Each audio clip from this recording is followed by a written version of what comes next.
This is a continuation of this crafting project we're doing with our kids. If you stumbled on this, I am not a crafting channel, although now I'm giving thought to maybe doing something. But I work with special needs high school kids, and we're working remotely, so the trick is always finding something that won't overwhelm whoever is caretaking them, and they'll be able to do as much independently as possible. So this project's super simple. There's another video that shows you this, just scraps of wrapping paper. I use 3 different kinds, and just have the students kind of tear pieces, or if you got in pieces from wrapping presents and stuff, that would be great. And then using a glue stick, just a piece of printing paper, glue stick, hodgepodge it down. Let that kind of dry for a few minutes till it gets set. Then you fold this in half, and you draw, well, I guess I could just do it. Whee! Depending on your kiddo, if they're very good at cutting, you could do a more intricate kind of tree cut, or you keep it simple, which is what I did on the other one, but you could do something like that, and you have them cut along the edge, and then you open up, and that's what you get. And then you have them cut their tree shape. I did 6 different slices, and I think that would work pretty well. Just 6 slices going across here. And then you have them put it together. And if they don't get it perfect, it actually looks better. See, I kind of did it like maybe a student would do it. And the teacher I work with is quite concerned about getting a stump. So here's what I got to thinking, is I had a piece of yellow paper here, but it would work with any paper, even, well, white even, because maybe you could color it, whatever. So I cut those into little rectangles, and first thing I'm going to do is make a tree stump, because she wanted a tree stump put on there. So obviously you just have them cut a square. There you go, and we're going to glue that down so it's the tree stump. Be great if you had different color paper. I do not, so this is what I got, what I'm working with. So we're going to glue that stump down. Boom. Okay. Now, I got to thinking when I was cutting this to do the stump, that if you had additional time, you could make a star for the top and maybe some star ornaments. So I cut these into rectangles, and you can fold it in half. And for your kit, you can draw an outline of half a star. Now, here's what's interesting. I don't know if I can do this, so we're just... I mean, how hard can it be? Even if it's a 3-pointed star, I say, as I mess it up. Well, that looks horrible, so let's see what that looks like. Because sometimes when you just do it like, you know, that the kids would be doing it, you see what you get. Actually, I think it's going to be cute because, you know, the little Wampajog things, it gives it charm. That's the lie I tell myself. Okay, so that's kind of good. That uses some fine motor skills there. Oh, we got a star-esque.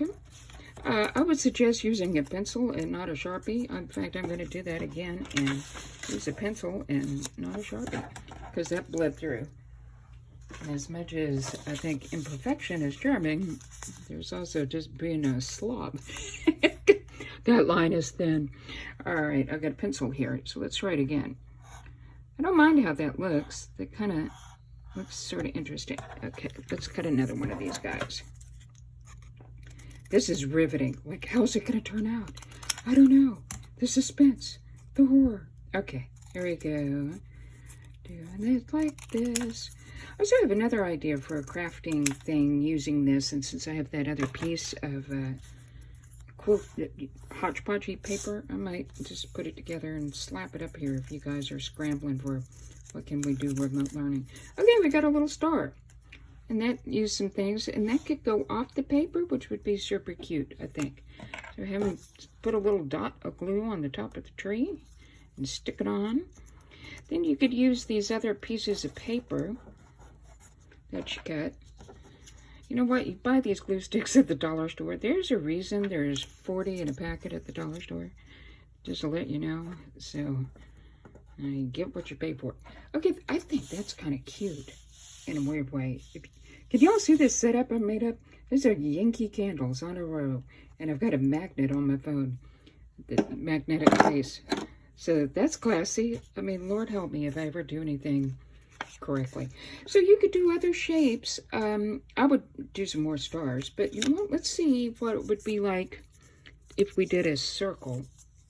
Like if you traced a circle on here. I already lost my pencil. It's like real life here. Or you could do like different bulb shapes.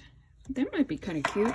You could even color them if you have a kid that has colored pencils and is good at those kind of motor skills and they enjoy it. That would be kind of cute. So you could do little different shapes here. I'm not going to glue this down, but add little balls. Or maybe you could do, if you had a bunch of different colored paper, they could do little lights and stuff. It might be cute.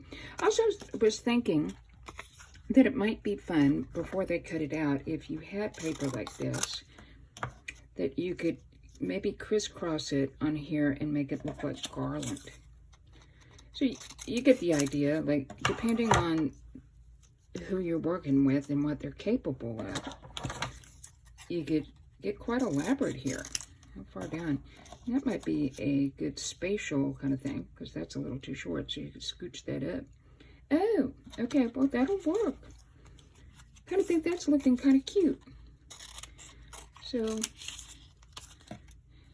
you do that. Maybe you could add pieces onto pieces to make it long enough as you go down here. Yeah, okay. So, you get the idea. Little scraps of paper gives them cutting activity. There's no real wrong way to go in, you know. So, that'd be cute. Do that. Let's cut one more kind of ornament-y looking thing. Maybe we'll try to do like just a circle. Whee! I'm holding the scissors wrong. Alright, it's very difficult to cut when you hold the scissors wrong. So yeah, so you get little, even if they did little round ones, a bunch of little round ones, because they'd all be different shapes and sizes, that'd be pretty cute. Okay, so that's part 2 to the we're faking our way through an art project for the holidays. Thanks.